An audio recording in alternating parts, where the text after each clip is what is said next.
اور آج کے دور کا مناظر عیسائیوں کے خلاف وہ شیخ احمد دیدات ہے، انہیں کوئی شکست نہیں دے سکا۔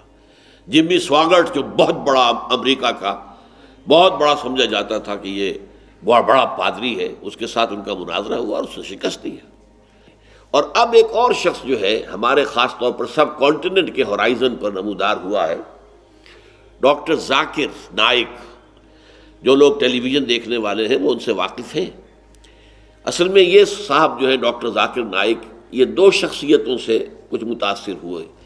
زیادہ تو ان کا تاثر جو ہے وہ شیخ احمد دیدات سے ہے، اس کے بعد وہ ہمارے کام سے متاثر ہوئے۔ آج سے 10-12 سال پہلے آئے تھے یہاں لاہور، مجھ سے ملاقات کی اور 60,000 روپے کے میرے کیسٹ آڈیو ویڈیو وہ لے کر گئے، اور انہوں نے بلکہ کہا کہ جو اعلیٰ ترین کیسٹ ٹیپ ملتی ہو بازار میں اس پر مجھے تیار کروا کے دیں۔ اور وہاں پر وہ IRF کے نام سے ان کا ادارہ ہے، اسلامک ریسرچ فاؤنڈیشن، اور وہ بہت عرصے سے چینل کے اوپر میرے جو دروس ہیں قرآن مجید کے وہ دکھا رہے ہیں۔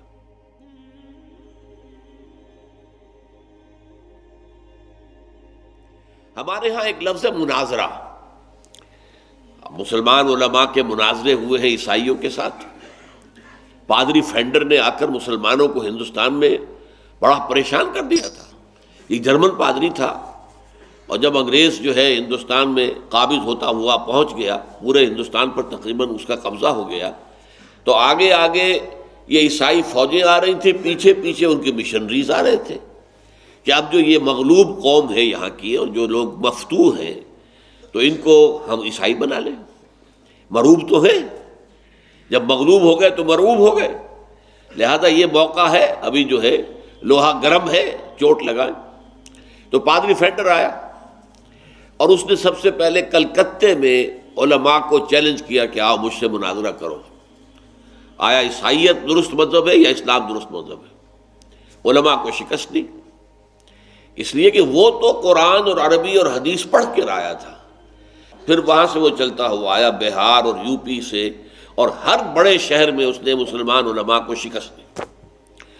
اس کے بعد وہ دہلی پہنچ گیا، اور جو شاہ جہانی مسجد ہے دلی کی، جامع مسجد دہلی مرکز کے اندر شہر کے، وہاں اس کی سیڑھیاں بہت اونچی ہیں، جن لوگوں نے دیکھا ہوگا۔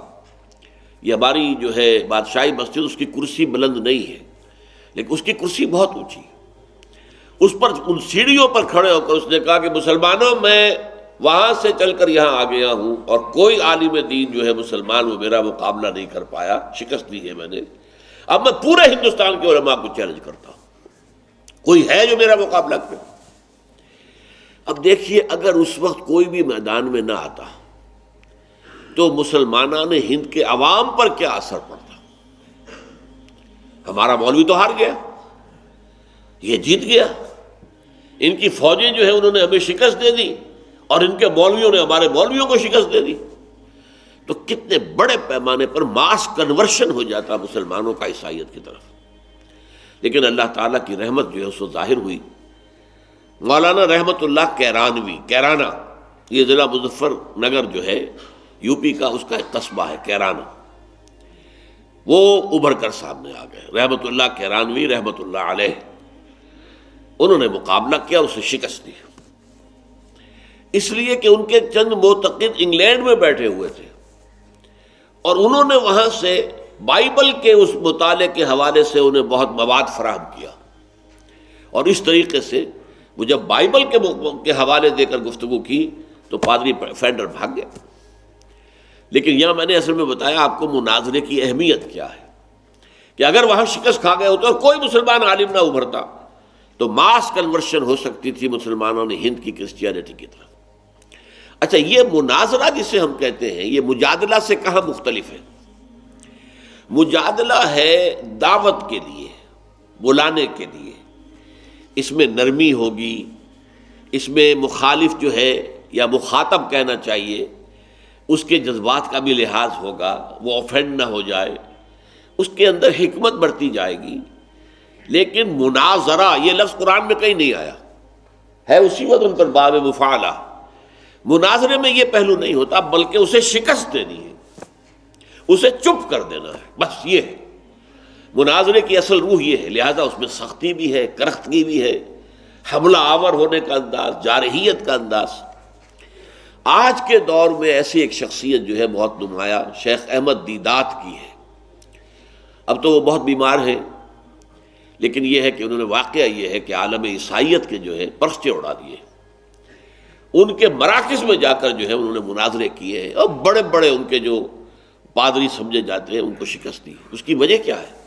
پوری بائبل ہسٹری جو ہے ان کی انگلیوں پر ہے، ٹپس آف دی فنگرز کے اوپر ہے، کہ بائبل کیسے کیسے بدلی ہے، کیسے ترمیمیں کی گئی ہیں، کیسے اس کو بدلا گیا ہے مختلف اوقات کے اندر۔ فلاں بائبل دیکھو، اس کا یہ صفحہ دیکھو، اس کے بعد یہ ہو گیا، اس کے بعد تو یہ تو ورڈ آف گاڈ ہے ہی نہیں، ثابت کرتے۔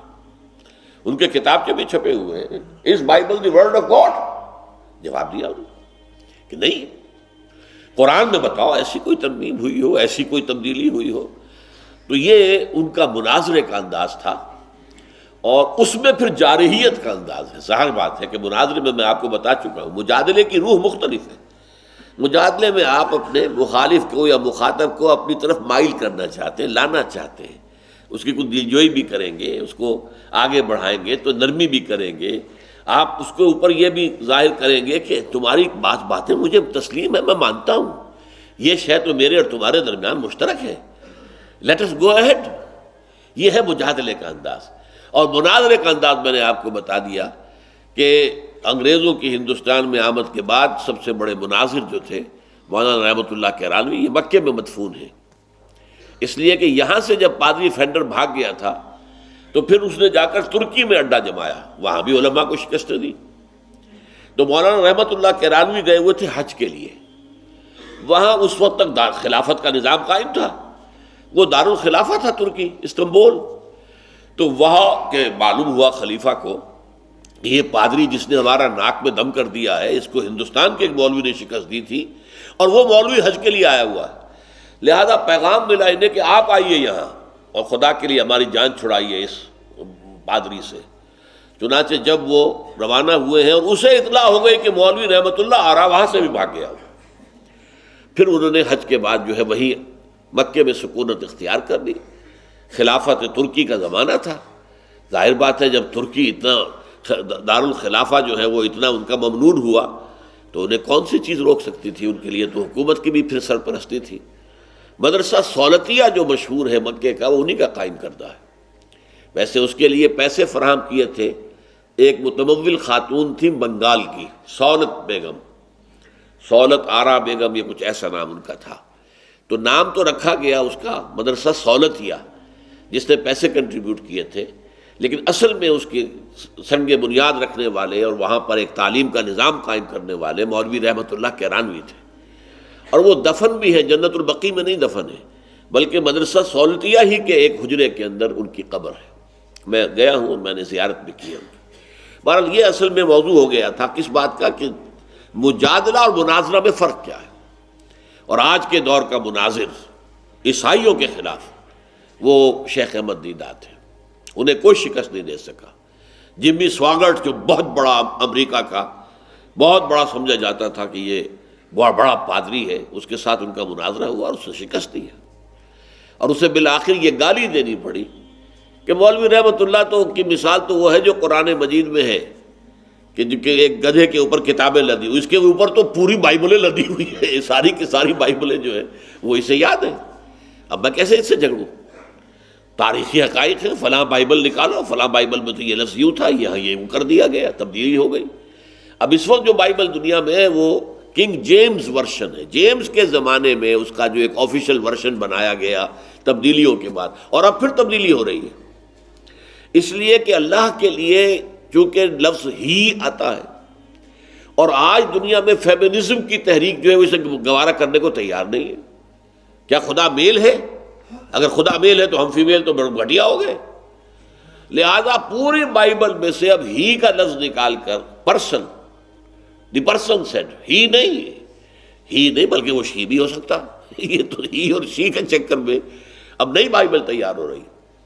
تو بائبل میں تو نہ معلوم کتنی تبدیلیاں ہوئی ہیں اور کتنی اس کے اندر تحریفیں ہوئی ہیں، اس حوالے سے انہوں نے شکستیں دی ہیں۔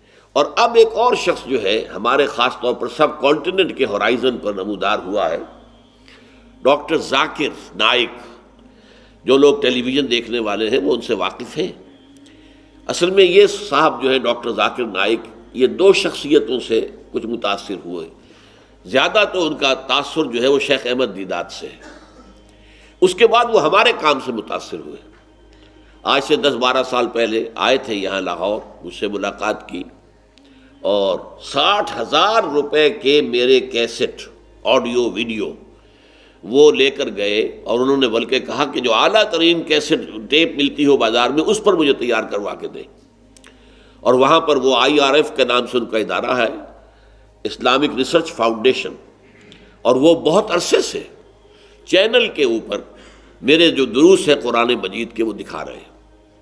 8,000 فیملیز، کئی سال پہلے مجھے بتایا گیا تھا کہ 8,000 فیملیز ہفتے میں 2 دفعہ آپ کا درس جو ہے وہ دیکھتے ہیں ویڈیو اس کے اوپر، ٹیلی ویژن کے اوپر۔ تو وہ ان کا انداز جو ہے وہ مجادلے کا ہے، مناظرے کا نہیں ہے۔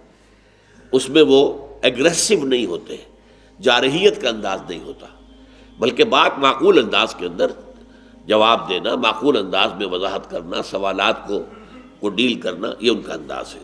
فرمایا وَلَا تُجَادِلُوا أَهْلَ الْكِتَابِ إِلَّا بِالَّتِي هِيَ أَحْسَنُ إِلَّا الَّذِينَ ظَلَمُوا مِنْهُمْ۔ جو میں نے عرض کیا تھا کہ کوئی قدر مشترک نکالی جائے، جو دعوتی گفتگو ہے اس میں اگر آپ جو سیکنڈری ٹرشری کوسچنز ہیں، ثانوی ہیں، ان سے گفتگو شروع کریں گے تو کبھی نتیجہ خیز نہیں ہوگا۔ نیچے سے چلیے، جیسے زپ ہوتی ہے، یا آپ اوپر سے جوڑنا چاہیں گے تو کبھی نہیں جڑے گی، نیچے سے اس کو کھینچیے، وہ جڑتی چلی آئے گی اوپر تک۔ بالکل یہی معاملہ ہے کہ آپ جس سے گفتگو کر رہے ہیں اس کے اور اپنے مابین کوئی قدر مشترک، کامن فیکٹر پہلے تلاش کیجیے تاکہ اس پر بلڈ کیا جا سکے گفتگو کو۔ یہ مجادلے کا لازمی عنصر ہے۔ اب اسی آیت میں دیکھیے وہ کامن جو ہے فیکٹر اس کو نمایاں کیا گیا، وَقُولُوا، اور کہو، آمنا بالذی انزل الینا وانزل الیکم۔ دیکھو اہل کتاب ہے، نصارہ ہے، یہودیوں، ہم تو ایمان رکھتے ہیں اس بات پر بھی کہ جو ہم پر نازل کی گئی اور اس پر بھی جو تم پر نازل کی گئی، یہ ہمارے اور تمہارے درمیان مشترک ہے۔ اور اس سے آگے بڑھو، وَإِلٰہُنَا وَإِلٰہُکُمْ وَاحِدٌ، اور ہمارا الہ، معبود، اور تمہارا الہ ایک ہی تو ہے نا۔ اس مشترک اساس پر ہمیں بات کرنی چاہیے۔ وَنَحْنُ لَهُ مُسْلِمُونَ، بس ہمارا یہی معاملہ ہے کہ ہم نے اپنے آپ کو اپنے اس خدا کے حوالے کر دیا ہے، ہم نے سرنڈر کیا ہے، ہم نے سر تسلیم خم کر دیا ہے، جو اس کا حکم ہے اسے ہم مانتے ہیں۔ یہ انداز جو ہے یہ ہے در حقیقت مجادلے کے لیے سٹارٹنگ پوائنٹ یہ ہے۔ چنانچہ اسی کو پھر ہم دیکھتے ہیں مدنی دور میں آ کر، جبکہ یہودیوں کے ساتھ جو ہے کشاکش شروع ہوئی ہے، تو جہاں یہودیوں کے ساتھ مناظرہ بھی ہوا، قرآن میں لفظ مناظرہ کہیں نہیں آیا، لیکن تفصیلی چارج شیٹ جو ہے ان کے اوپر لگائی گئی ہے، تم نے یہ کیا، تم نے یہ کیا، تم نے یہ کیا، تم نے یہ کیا، تم نے اللہ کے ساتھ فلاں عہد توڑا، فلاں عہد توڑا، فلاں عہد توڑا، وغیرہ وغیرہ۔ چھٹے رکوع سے لے کر اور 14ویں رکوع کے آخر تک 9 رکوع جو ہیں وہ ایک مفصل فرد جرم ہے جو عائد کی گئی، لیکن دعوتی انداز بھی ہے۔ قُلْ تَعَالَوْا إِلَىٰ كَلِمَةٍ سَوَاءٍ بَيْنَنَا وَبَيْنَكُمْ، اے نبی ان سے کہیے آ جاؤ ہم جمع ہو جائیں اس بات پر کہ جو ہمارے اور تمہارے درمیان مشترک ہے، برابر ہے۔ اللہ نعبد الا اللہ، پہلی بات یہ ہم اللہ کے سوا کسی کی بندگی نہ کریں۔ یہ بات بڑی پختہ ہے یہودیوں کے اور مسلمانوں کے مابین، بہت پختہ ہے، بہت پختہ ہے۔ یہودی جو ہے وہ بھی ہر طرح کی بت پرستی اور ہر طرح کے شرک کے شدید مخالف، اس میں کوئی شک نہیں۔ چنانچہ عیسائیت کو وہ کہتے ہیں آئیڈولیٹری، یہ تو بت پرست ہیں، حضرت عیسیٰ کی تصویریں، حضرت مریم کے جو ہیں وہ مجسمے انہوں نے لگائے ہوئے، تو یہ کہاں وہ موحد ہیں؟ لیکن کلیم جو ہے وہ عیسائی بھی کرتے ہیں کہ ہم موحد ہیں، ہم ایک خدا کو مانتے ہیں۔ یہ تو اس خدا کے 3 جہتیں ہیں، 3 ایسپیکٹس ہیں، وہ ہے ایک، 3 میں ایک، ایک میں 3۔ یہ ان کا جو ہے گورکھ دھندا ہے عقائد کا۔ لیکن قرآن جو ہے اس وقت چونکہ بحث اور مناظرہ نہیں کر رہا، لہٰذا ان کی اس بات کو نظر انداز کر کے کہہ رہا ہے، قُلْ يَا أَهْلَ الْكِتَابِ، اے کتاب والو، تَعَالَوْا إِلَىٰ كَلِمَةٍ سَوَاءٍ بَيْنَنَا وَبَيْنَكُمْ أَلَّا نَعْبُدَ إِلَّا اللَّهَ وَلَا نُشْرِكَ بِهِ شَيْئًا، وہ باتیں مشترک کیا ہیں؟ ہم اللہ کے سوا کسی کی بندگی نہ کریں، پرستش نہ کریں، اور اس کے ساتھ کسی کو شریک نہ ٹھہرائیں۔ وَلَا يَتَّخِذُ بَعْضُنَا بَعْضًا أَرْبَابًا مِّن دُونِ اللَّهِ، اور ہم میں سے کوئی ایک دوسرے کو اللہ کا ساتھ، اللہ کے ساتھ جو ہے رب نہ بنا دے۔ یہ رب بنا لینا در حقیقت کس معنی میں تھا؟ جو عیسائیوں کا معاملہ تھا کہ شریعت موسوی کو جب انہوں نے ساقط کر دیا تو جو خلا پیدا ہوا وہ خلا پر کیا پوپ نے۔ پوپ جو ہے آرڈیننس نافذ کرے گا، بتائے گا یہ شے حلال ہے، یہ حرام ہے۔ حالانکہ تحلیل و تحریم، کسی شے کو حلال قرار دینا اور کسی شے کو حرام قرار دینا، یہ خالص پریروگیٹو ہے اللہ کا، یہ اختیار خصوصی اللہ کا۔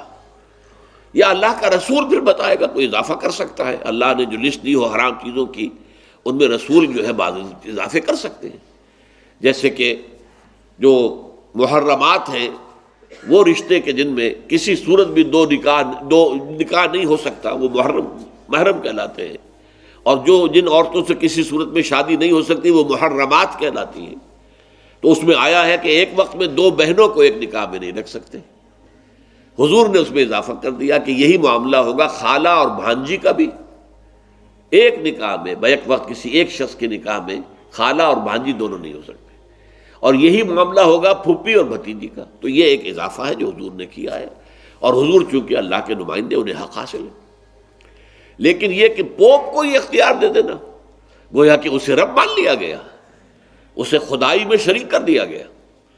تو تین باتوں کا وہاں پہ ذکر کیا گیا، قُلْ تَعَالَوْا إِلَىٰ كَلِمَةٍ سَوَاءٍ بَيْنَنَا وَبَيْنَكُمْ وَلَا نَعْبُدَ إِلَّا اللَّهَ وَلَا نُشْرِكَ بِهِ شَيْئًا وَلَا يَتَّخِذَ بَعْضُنَا بَعْضًا أَرْبَابًا مِّن دُونِ اللَّهِ۔ آؤ جمع ہو جائے اس پر۔